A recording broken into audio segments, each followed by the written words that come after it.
found a sheet right here, and if you want to learn more about what we do, we have an email opt-in for a video series that goes a little bit deeper into some of the things we're going to talk about today. If you want to wait till the end to put your name on here, that's fine. So I'll pass it around to start, and then we'll go into what we're going to talk about.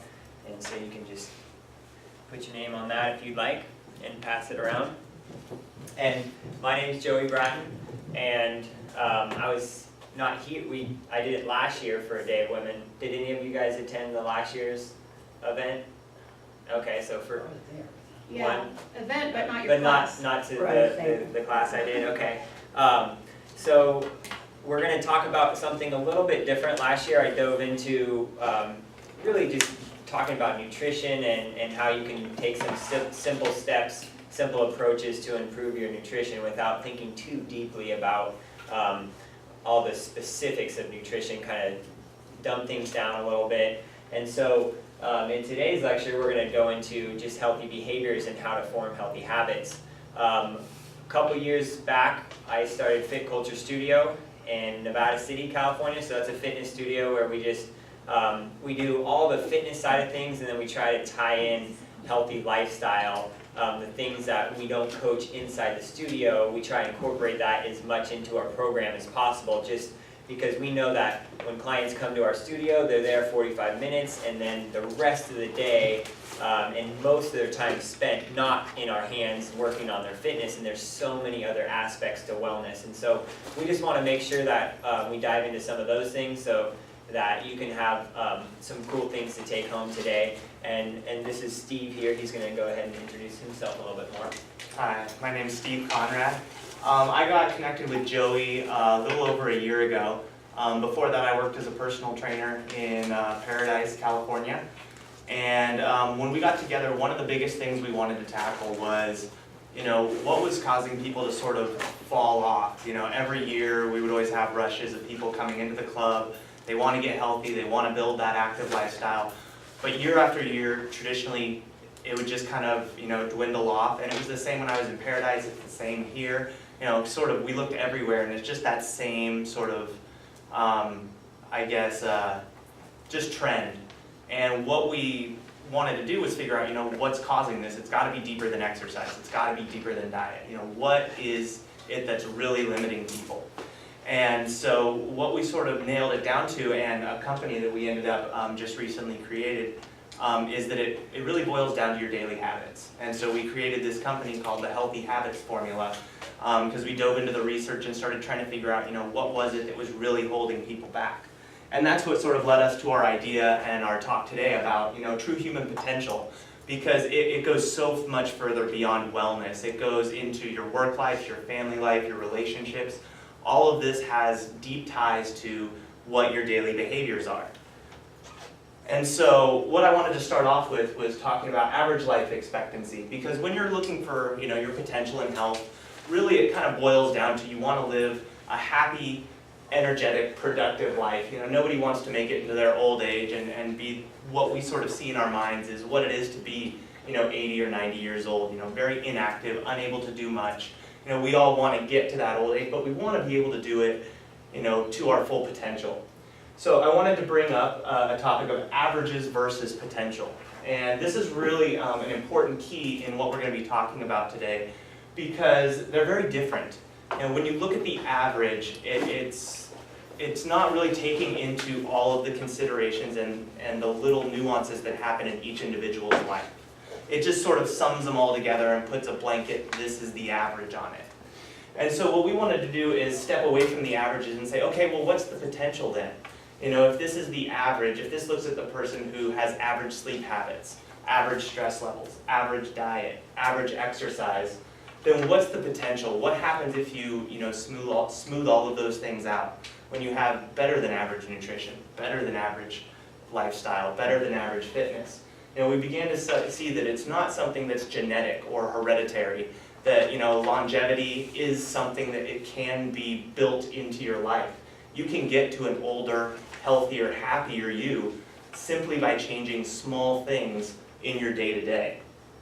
And so down here it shows, the oldest known woman is 122 years old, and the oldest known man, which is still under dispute because they didn't have official birth records in Bolivia, where he's from, till 50 years after he was born. So they had to gauge his age based on recollections he had as a child of what events were going on.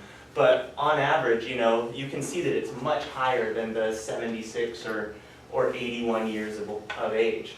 And one more thing on that age thing, you see that men and women have a different life expectancy. Well, this also is an idea of averages versus potential. On average, men have a lower life expectancy, but if you look at them side by side, they should have the exact same life longevity. But the reason is between the ages of 18 and 28, there's what we call the testosterone level. And this is the age where there is a huge spike in mortality rate for males between that age. Now this is, the age when people go off and join the military. And this is the age when you go on YouTube and look up man jumping over ravine with bike, where you're gonna find somebody between the ages of 18 and 28, male, attempting it. And so this is that testosterone bubble.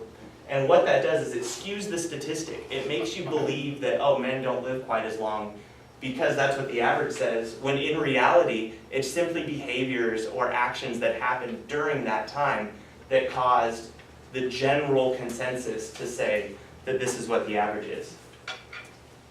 So let's look at averages as you age. Now, Joey, you can probably talk into the loss of strength, bone density, because this really relates to a lot of the stuff that we deal with at Fit Culture over in Nevada City. Yeah, most definitely. And when you look at some of these things, a lot of people, just because it happens and they feel that's the norm, it's going to happen in their life. But it doesn't have to be that way. And when we work with people day after day, a lot of people are coming in just for these same reasons. And just by practicing it and taking some time in their life, and it doesn't have to be drastic, we're going to get to a little bit later, just a little mobility and strength routine that you can do in a minute's worth of time. And so if you start building that in, you're going to see some improvements right off the bat. Loss of strength is just one of those things where you may have heard the term use it or lose it, and most of these things actually follow that same little analogy, where if you just put in some time and energy working on the things that are going to go downhill, and they go downhill as people age because you stop doing those things. So again, it doesn't have to be that way. And what you can see happen too is if people have lost strength or bone density or loss of mobility, just by starting to become active again, they can reverse those things. Same with heart disease. You'll have people who have heart disease and maybe they've already gone in for an operation, and that's what led them to want to make that change in their life.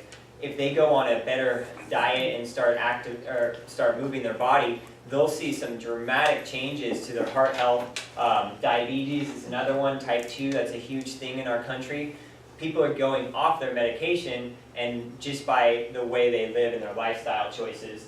Down at the bottom, definitely touching on some of the diseases. Most of the diseases that are causing death don't necessarily have to be there. Heart disease is a leading cause of death, and that's more of a lifestyle disease. Diabetes, same thing. That typically is going to lead to heart disease later on in someone's life, but just by improving some of your lifestyle choices, those things might, go away a little bit. And then, people say, well, something's going to, cause you to die.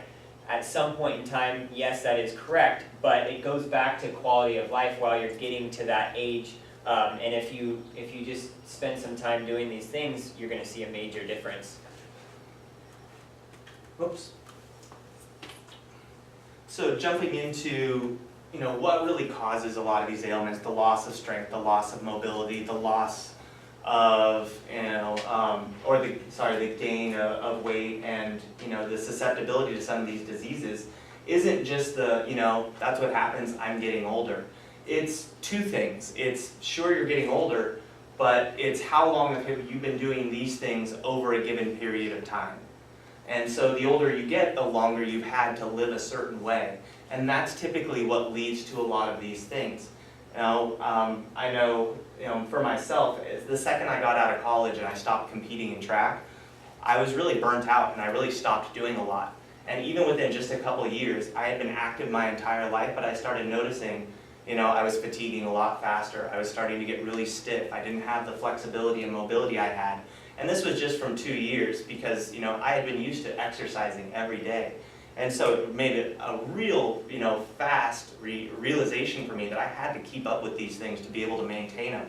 And then looking deeper into it, you know, with Joey and kind of talking with clients, seeing what they do from day to day, and going through really thousands of different stories that we've heard from people. You know, all of these things that we start to see is, it's the same pattern is people will find themselves getting into certain habits, whether it's because they have a busy work schedule or they had kids and all of a sudden things changed, and you start to try and make other things in your life easier and fit in better.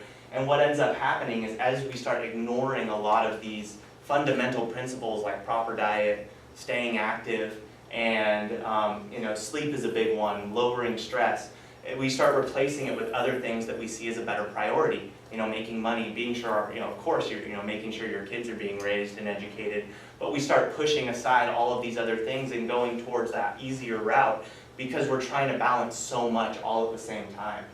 And what we've noticed is that if people actually start improving some of their activities and making better choices, better behaviors, those things that actually they hold at the top of their priority list are actually, they're able to accomplish those things to a better degree. Their work improves, they have more energy to spend with their kids, and a lot of people care for other people, and that's just human nature. We do those things, but it's awesome to see when someone realizes that when they spend a little bit of time and energy on their own personal health, that they're able to do those things even better, which is a win-win both ways. And the other thing about bad habits don't necessarily just happen. They do happen over a long period of time, and when we get into how to incorporate healthy habits into your life, just remember that bad habits are where you are right now. We all have things that we want to improve or we could potentially improve. It didn't just happen overnight.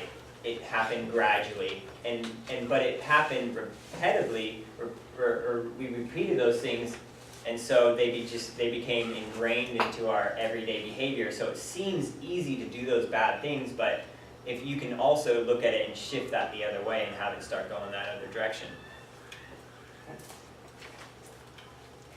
So then what happens when you combine good habits over time? You know, we talked about what happens when things start to drop off and you go year after year with either a poor diet or an inactive lifestyle.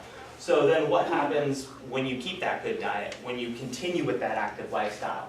Then what happens as you age?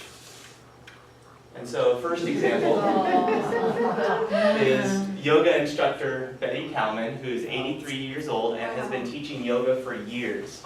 And if you can imagine being in your 80s and still having this level of mobility and strength, you can imagine some of the things that you would be able to do. You know, you look and say, you know, when I'm 80, what's going to be my limiting factor? You know, for her, I bet she can get out and do pretty much anything she wants to. And then next is, at 91 years old, bodybuilder Dr. Charles Euster, I believe is his last name. But I know people in their 40s who can't drop into a squat position that low and hope to get back out of it, you know, let alone water ski. And he's 91 years old and he's still doing things that, you know, you might have thought you couldn't do after you turned 30.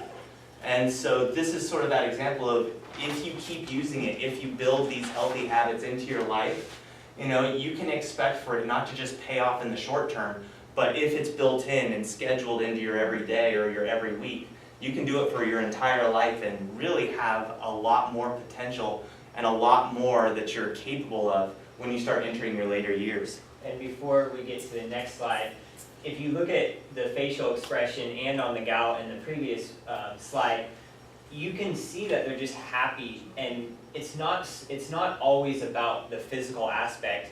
We know that when we work with clients and they gain a new sense of confidence in themselves just by doing some of the physical things, it spills over into so many other areas of their life.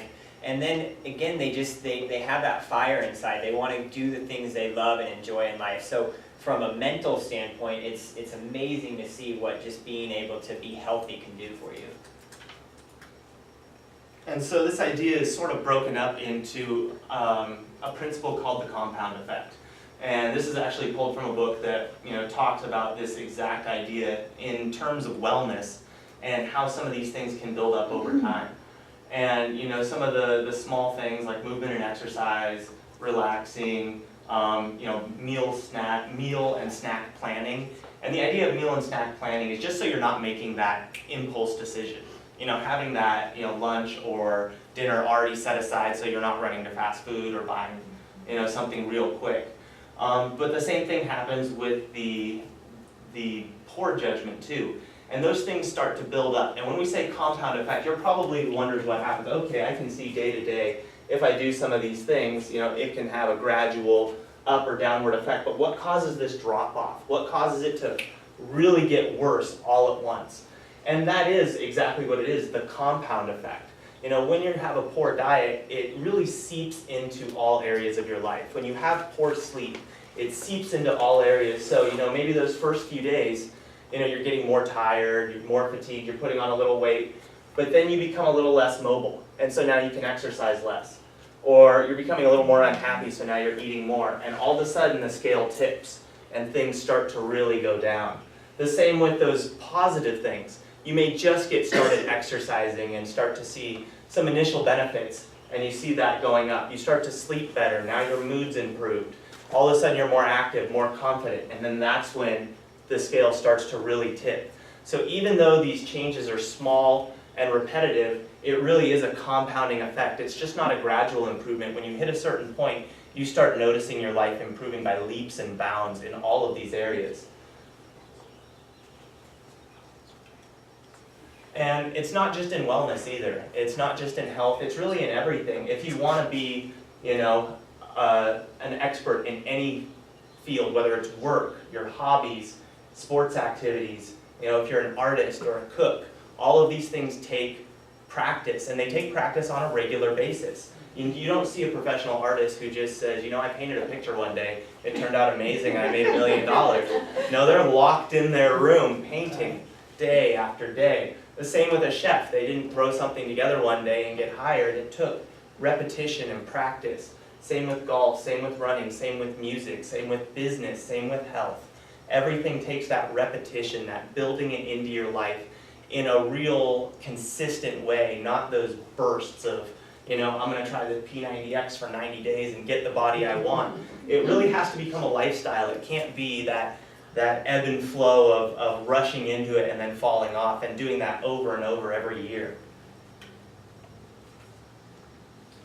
So this next slide is going to cover a little bit about the formula, and what we've worked on with the Healthy Habits formula is actually taking an approach that helps people become more successful when they go after new changes in their life. BJ Fogg is an educator and a research expert in behavior change science, and he's come up with a plan where when you're going to go about adding a new change into your life, you want to pair it with something you're already currently doing.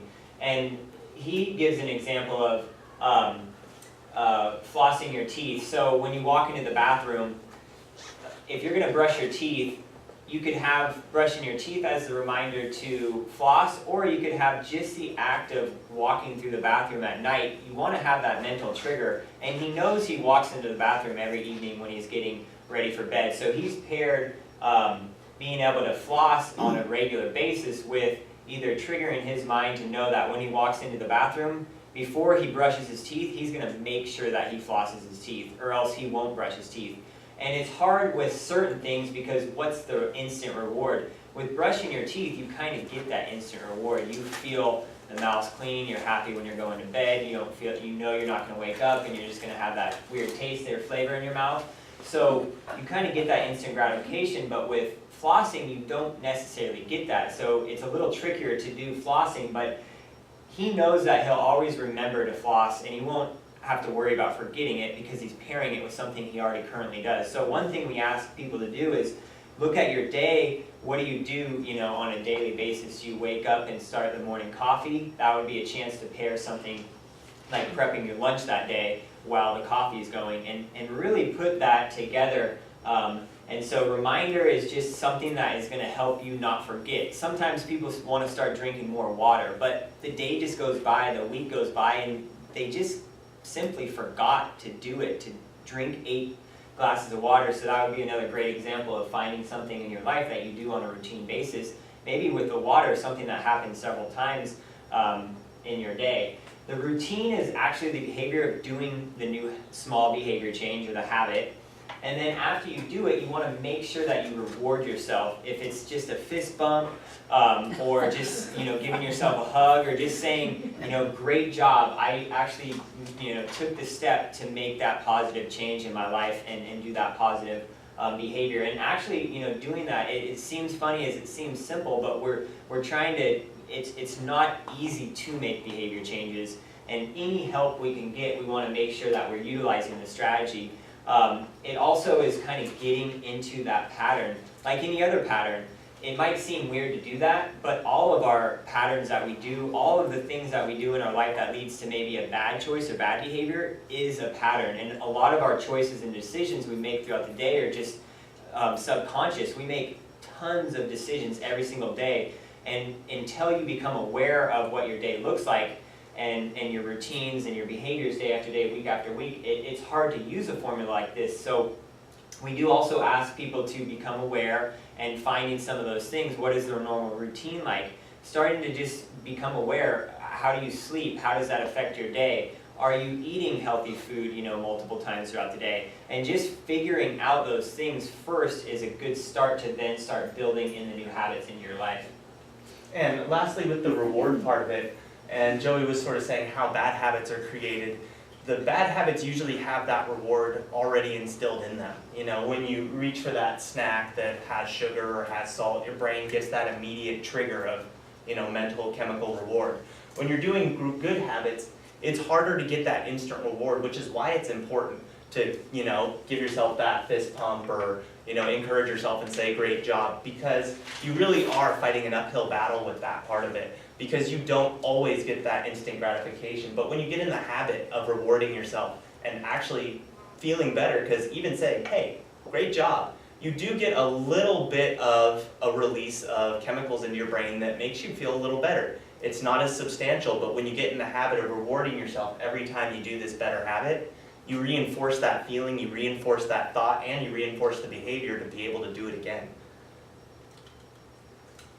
So when we're talking about building new habits and how small the habit must be, we're really talking about very, very small. We want to lower the barrier to actually start doing that new behavior. And in the slide here, it talks about exercise. So when it comes to the science behind behavior change, we're really all about it being so small that it's so easy not to do it. And you don't have to have a high motivation to do it. If you rely on motivation to do new things, it's not going to work because you're only motivated so many times. You may feel motivated 30% of the time to actually get your workout in, but being compliant 30% of the time to a new exercise routine isn't going to give you the results that you want, and it's just not a habit that you're going to build in. So if you add 1 minute of exercise in when you start exercising, and it's more about building that routine and that behavior into your life.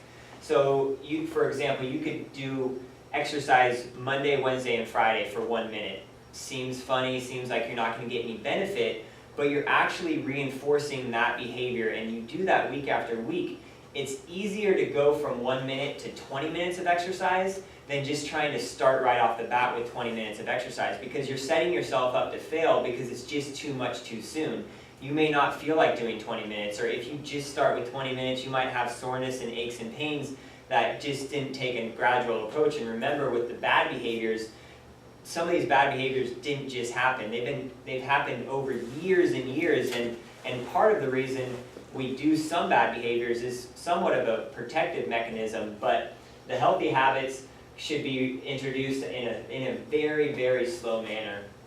And just expanding on that, that 1 minute is, like Joey said, it's all about creating the routine. So once the routine's there, if you've got the time, a lot of times it's easy to bump it to 20 minutes.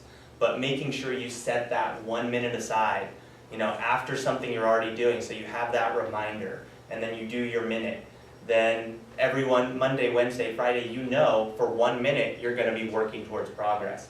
If you get to that minute and you feel great, you're like, I'm gonna make it an hour today, that's wonderful, but it's not something that, even in our healthy habits formula, we encourage people to do. We don't say, make sure you're getting an hour in, we just say make sure you're getting a minute. If you do the hour, if you do 5 minutes, if you do 10, that's great, but don't stop just because you think you have to do an hour or 20 minutes to be successful. Do something that's so easy to do that it might seem useless, but it's about creating that habit. Because as it says down here, once the habit's created, it's a lot easier to add to it.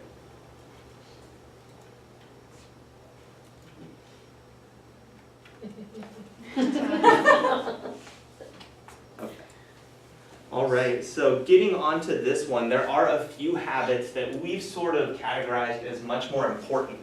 We do 1,000 things a day, but not everything is necessarily that crucial to what you're doing. Say, you have a habit of, eating a little extra at one time of the day or another. Well, it might be a good idea to try and, fix that, but it might not be the habit of actually eating that's causing you to be hungry at that time of the day. We've seen a lot of things where sleep really has a huge influence on your appetite, it has influence on your mood, it has influence on your energy. So if you can shift a habit towards sleep, if you're not currently getting sleep, it may actually give you results throughout all aspects of your life that are either closer to your fitness goals or wellness goals, your work productivity. It might be a habit that's completely unrelated to what you're trying to change that really is that keystone habit that we're talking about that can really hold the rest of the structure together. And we listed a few of them that we go into with the healthy habits formula, but these keystone habits are really the fundamental that we found for really outlining the rest of your life. Everything you do is really influenced by some of these keystone habits. And when you look at, let's just say sleep, for example, if you are just focusing on improving your sleep, and you're already someone who exercises maybe a couple times a week, or maybe you're just establishing, trying to exercise for 1 minute, 3 days a week, your sleep and your energy level going into that day, you'll have a better fitness time. You'll have more energy to get a better workout in, is what I'm trying to say. When it comes to nutrition, there's a lot of overlap in these things, and they just have an indirect effect on other things, and everything becomes improved by one of those things. And we really focusing on one small change at a time, because doing more than one thing at a time leads to failure. Even so much as failure 98% of the time if it's just more than one thing. So we really want to focus on one thing, and what Steve was talking about with having these be very important, if you work on getting those habits into your life, you're going to learn new skill sets just by doing action and taking a small approach. And those new skill sets are going to start building the foundation to which you can build upon, versus what most people try and do and what most of the marketing has said, and even in the fitness industry, we'll go to conferences and we're trying to brainstorm together as a community, how can we make this better? But there's a lot of noise out there that says you need the instant results, you need to follow this, take this supplement and it's going to melt your fat. And none of those things talk about actually putting in the work. And then if putting in the work really does lead to the success and the behavior changes, then actually focusing on how to actually put in the work and how to make it easier to go about introducing new small behaviors into our life. So if you can imagine having a foundation and a pyramid, you can build up little by little, and all of a sudden it gets easier once you have those new skill sets built in. But if you take the approach to just build kind of a skyscraper without putting any of the necessary work, but to get to that quick result, it just comes crumbling down, and that's what people do. They cycle through getting results and then losing them, making that weight loss and then gaining it back. And each time they do that, they're developing a sense of lower self-esteem. They think that they're a failure, but it's not them that failed, it's just their approach that they took, and they were kind of being misled about how to go about making some of these changes become sustainable in their life long term, and that's the compound effect that leads to the changes. And so the last two that we have on the Keystone Habits, the preparation and the measurement, are actually two habits that we developed in our Healthy Habits program. And when we say about changing only one thing at a time, there are things that we've added into our program that we believe, even though it's one small change, it really has that broader effect. And that's what we're really talking about focusing on one small thing to make all the difference. So with measurement and tracking, it's sort of that idea of if you're not assessing, you're guessing. You know, if you have a weight loss goal but you refuse to weigh yourself, you know, you're really not seeing on a day-to-day basis what you're doing. You know, if you want to be a better musician but you don't actually want to play in front of anybody or listen to your recordings, how are you going to know if you're improving or where you need work? And so one of the first things we built into the program is having you track your day. You don't have to change anything in your day. You don't have to alter anything. All you do is make a check on a few different categories of did you do this or didn't you? And the way we've developed the categories, we look at a few things like how many glasses of water have you had? How many meals have you had lean protein with? How many meals have you had vegetables? How many hours of sleep have you gotten? And so just by going through the list, even though all you're doing is marking off whether you did or didn't do it that day, it's bringing awareness about those things into your life. So even though this is kind of a small habit, it really starts to make you think about some of these other underlying things. Not only that, you get to see day to day what you're really doing. And it really sort of opens your eyes onto what your day looks like. You may have already known it, and you may find things that you had no idea about. But if you're not tracking, then you really don't have any way of confirming one way or the other. And then preparation sort of falls into that same category of being so much greater, because if you want to change your diet and make drastic changes, you've got to be prepared, either preparing that meal for lunch or preparing that meal for dinner, or having the food in your house and actually being prepared to make those choices. Or for fitness, I heard the excuse just last week of, I didn't make it in because, even though I was in Nevada City, I didn't have my clothes with me, so I went home and I didn't come back.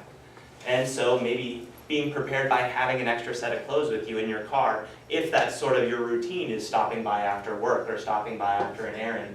So just building that preparation is an idea of that keystone habit that can make that more overarching difference. And so speaking of keystone habits,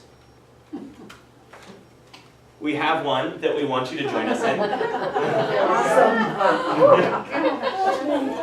And so we're going to ask everybody to stand up and join us for a few simple exercises to get the blood moving. And these 5 things we're going to take you through, if done even just once a week, will have a change in your mobility, will have a change in your strength, will have a change in your stress levels, and will just give you better function overall. Because if you imagine, if you only do it 1 time per week, that means you're doing it 52 times in a year, which means over 10 years, you've done it over 520 different times. And if you can imagine doing something that consistently, it really does have an effect, even if just small, because otherwise you're not doing it. And every day you're not doing it, gravity's pulling down. And whether you're sitting at a computer or whatever you're doing, your posture starts to change. And so these are just small ways to help reverse that and keep those qualities in your life. So our first one is called a no money. And so what that's going to be is palms up, thumbs out, elbows in at the side, and you're going to pinch the shoulder blades by pushing the thumbs back and come back to center. And that's 1. We're going to go through 10, 2, 3, 4, 5. And while you pinch your shoulders together, you want to 6, draw the shoulders down, 7, relaxing the upper neck. 8, 9, and 10. Now the reason for that exercise is actually what we call computer posture. And it engages the upper back, which is something that as you're sitting at a computer tends to be very relaxed and inactive. So you lose circulation to that area. So this helps stimulate circulation in the back. Additionally, it opens the chest up, which also tends